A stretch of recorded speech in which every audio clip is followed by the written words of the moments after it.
So I've switched on the stove and I've added a tiny bit of oil and it's heating up.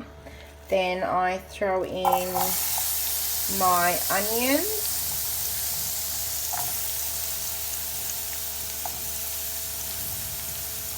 It's a very simple, easy recipe, and you can have it with rice. I throw in my curry leaves.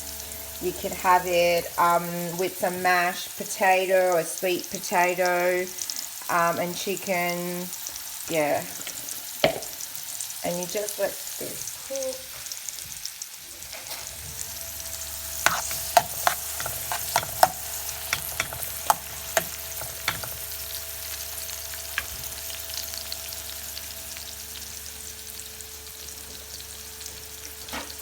As I said, I normally do fresh garlic, but today I'll be doing the garlic, a tiny bit of garlic paste instead of the fresh garlic. But yeah, you're more than welcome to do the garlic paste or the fresh garlic.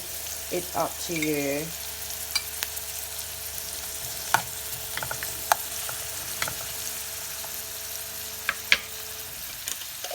And just allow it to cook for a bit.